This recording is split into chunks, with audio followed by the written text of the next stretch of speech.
Es evidente que el tema de las desapariciones en el país, el cúmulo de 124,000 en el Registro Nacional de Personas Desaparecidas y No Localizadas que se han acumulado de 1952 a la fecha, pues son ya un problema nacional, un problema que incluso podríamos decir es una crisis nacional. No hay ningún país del mundo que tenga tal cantidad de personas desaparecidas, y eso que en los primeros lugares hay otras naciones con ese problema, como Siria, que ha estado en guerra por más de una década. Y siendo que se ha convertido en un problema grave a nivel nacional, hay quien dice que es una crisis, y que la presidenta Sheinbaum esta semana lo reconoció como tal, o por lo menos que debe ser un asunto de atención prioritario, pues ahora surgen problemas de tipo penal para digamos, la aplicación de la ley en el caso de personas desaparecidas. Estamos bien habituados desde el punto de vista legislativo, tenemos en nuestro orden legal todo lo que se requiere, todos los instrumentos para hacer frente a un problema de ese tamaño. José Lía Romero Apis, con quien vamos a platicar a continuación, escribió un texto en Excelsior el día de ayer. Se llama 50 dudas sobre las desapariciones, analizando el tipo penal y lo que está persiguiendo, la jerarquía normativa y el control de la convencionalidad, la operatividad del problema, el alcance penal, civil o administrativo del tema. Vamos a platicar con él. ¿Cómo estás, Pepe? Muy bien, Pascal, me da mucho gusto saludarte en este viernes. Igualmente, ¿tú crees que desde el punto de vista de nuestro orden legal tenemos todos los instrumentos para hacer frente a esta crisis? Fíjate que tenemos serios problemas, Pascal. Ante todo, quiero señalar nuevamente y saludar la iniciativa tuya y de Excelsior de darle la debida importancia a este tema, que como lo ha reconocido recientemente el gobierno y su presidenta, ha alcanzado ya matices de crimen, ha rebasado el nivel de problema para convertirse en... Es un asunto, en primer lugar, que no es fácil de manejar. Eso requiere, de alguna manera, la comprensión, casi la paciencia, el aguante, podríamos decir, de la opinión pública, de las víctimas, etcétera. Pero podríamos enfocar en tres grandes campos. Uno, el de la atención a las personas, la orientación, el explicarles qué está sucediendo, Uh-huh. qué es lo que va a suceder, cuál es el seguimiento de esto. El segundo, ya la materia jurídica, la localización, pudiéramos decir. ¿Qué sucedió en estos desaparecidos? No solamente me refiero al rancho Izaguirre, sino este es un caso de muchísimos, como señalar. ¿Qué pasó? ¿Dónde pasó? ¿Cuándo pasó? ¿Quiénes fueron las víctimas? ¿Se murieron? ¿No se murieron? ¿Se trata de un secuestro? ¿Se trata de homicidios? ¿Se trata de simplemente extorsión, reclutamiento para el crimen? Uh-huh. ¿Quiénes lo hicieron? Es el tercer punto para efecto de la punición, de lo que llama la opinión pública, que se haga justicia. ¿Qué hicieron y quiénes lo hicieron para poderlos llevar al castigo primero ante un juez?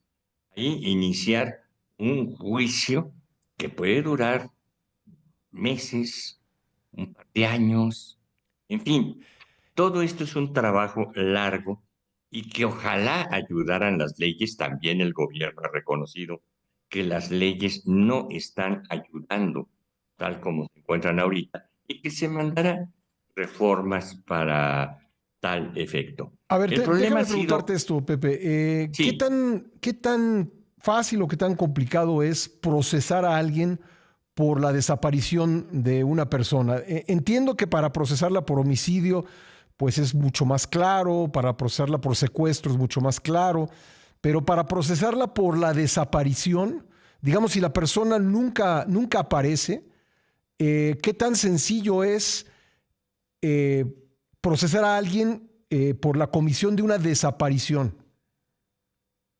Es muy problemático en el caso mexicano, Pascal, porque tenemos ahorita, nos estamos rigiendo por leyes que fueron importadas y copiadas, Ajá. mal copiadas.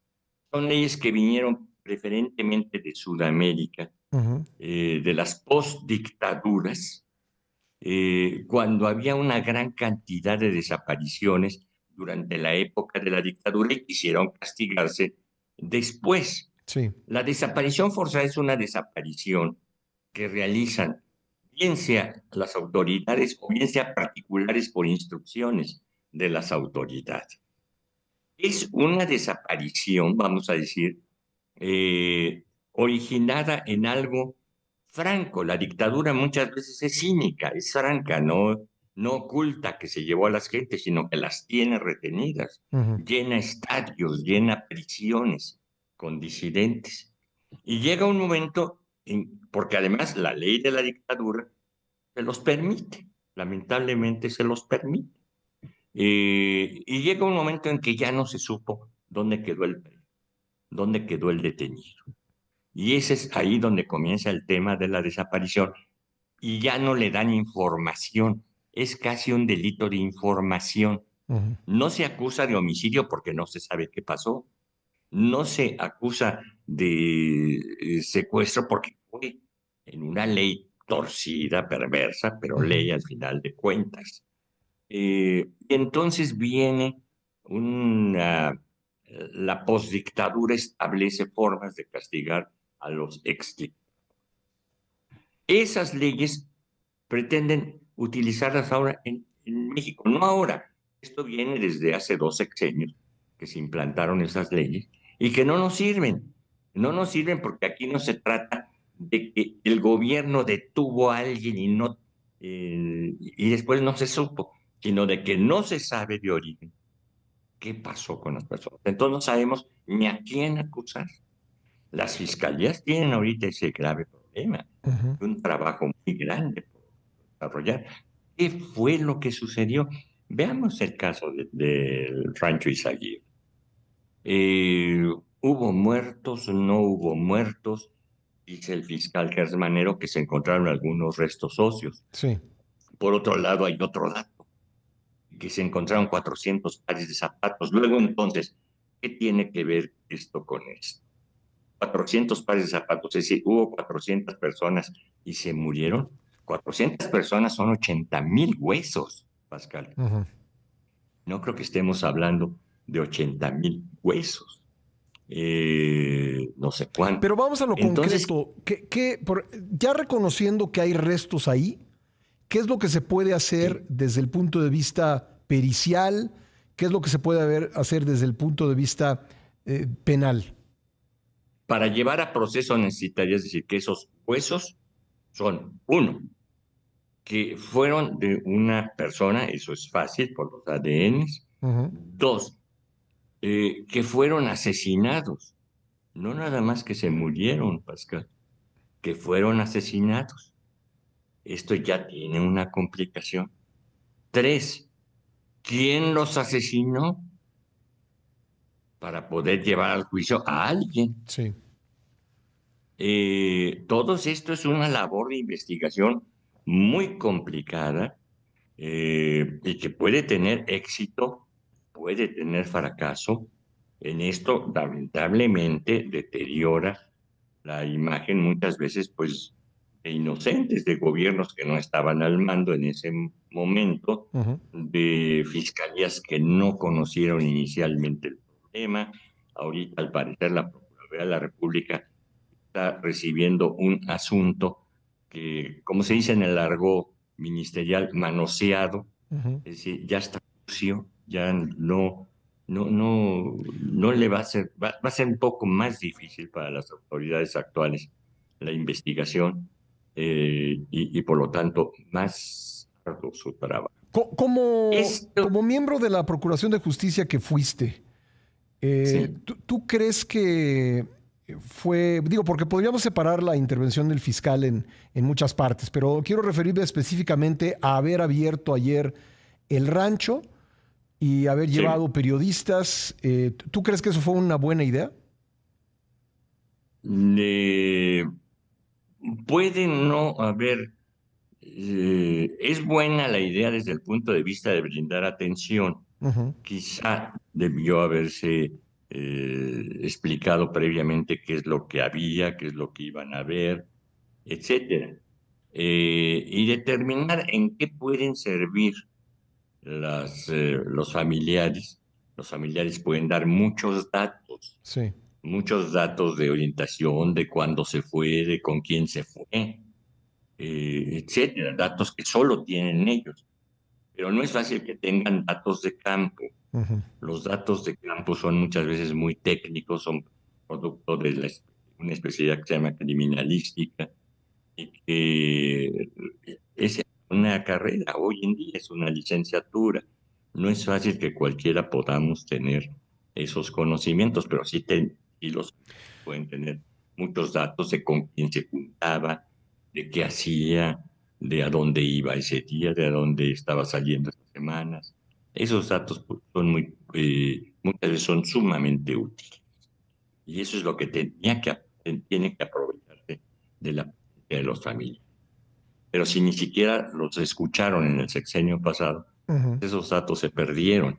Y este tipo de crímenes, también recurro al argot ministerial, son mucho más sencillos cuando están frescos. Sí. A ver, Pepe, para El que no se nos homicidio, termine el tiempo, te pregunto, ¿qué es lo que necesitamos desde el punto de vista de la legislación? ¿Qué es lo que no tenemos para enfrentar un problema tan grave como la desaparición de 124,000 personas, de las cuales 53,000 desaparecieron el sexenio pasado?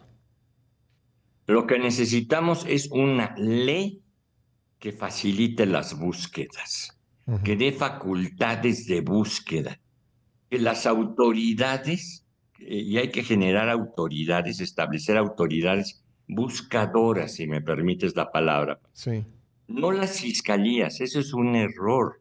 Las fiscalías son para investigar crímenes ya cometidos, pero estos crímenes no sabemos ni qué fueron, Ujú. ni si sucedieron. Ujú. Te repito, no sabemos ni siquiera si los mataron, si los levantaron, si los retuvieron. Es decir, no sabemos O qué los movieron de crimen se... lugar, ¿no? Por ejemplo. Exactamente. Entonces, no son las fiscalías, lo que pasa es que en las fiscalías se encontraron fácilmente los gobernantes de otro tiempo, encontraron, pues no, esto dónde cabe, pues en la fiscalía, ¿verdad? Ajá. No, son autoridades especiales las que Sí. hacer. ¿En las comisiones de búsqueda te parece que son, o sea, qué les falta a las comisiones de búsqueda? ¿Les falta mayores herramientas legales? ¿Es suficiente lo que Herramientas tienen? legales, herramientas técnicas, herramientas presupuestarias, Sí. know-how, no en ser integradas por políticos, no necesariamente ser integradas por familiares. Ujú. Los familiares pueden aportar Ujú. mucho, pero no realizar la labor. Así como los políticos y los Sí. tesoreros, pues pueden aportar mucho, el dinero, pero no realizar la Por labor. ejemplo, en este momento la Comisión Nacional de Búsqueda es encabezada por una exdiputada federal del partido del gobierno. Pues sí, no sé qué expertise tenga, Ujú. pero es una politización del tema y lo que debe hacerse es una profesionalización del tema para verlo con mucha seriedad. Y digamos, ¿qué se requiere en una comisión de búsqueda? ¿Necesitas un perfil de antropología forense? ¿Cuál sería el mejor perfil para una persona que encabece un... Muchísimas especialidades, Ajá. muchísimas especialidades, desde peritos forenses, peritos químicos, Sí. peritos propiamente criminalísticos, es decir, que te puedan decir, por ejemplo, ese rancho que estamos viendo en la imagen, Sí. ¿para qué tenían esas llantas? Ujú. No lo que nos imaginamos nosotros como en un gimnasio. Sí. ¿Para qué tenían esas cocinas? Sí. Ahí podían vivir 400 gentes o fueron en diversos tiempos los 400. Sí. ¿Por qué esa presencia de zapatos, por ejemplo? Ujú. Porque se los cambiaban por botas y por qué no los tiraban, etcétera. No, tendríamos que saber todos esos perfiles de costumbre, solo lo puede saber un criminalista. Bueno, pues muy Eso es lo que interesante lo que hemos conversado esta mañana. Querido Pepe, le recomiendo a nuestra audiencia que lea el texto que publicaste ayer en Excelsior, 50 dudas sobre las desapariciones. Creo que haces preguntas muy relevantes y preguntas que tendrían que orientar la acción del gobierno y también la acción de los legisladores para rebustecer nuestras capacidades como sociedad para buscar a decenas de miles de personas de las cuales no tenemos pues noticia de qué fue de ellas. Muchas gracias, Pepe, te mando un abrazo. Muchas gracias, Pascal. Ojalá gobierno y particulares todos nos ayudemos en esto como lo estás haciendo tú y Excel. Gracias, Pepe, gracias. José Leo Romero.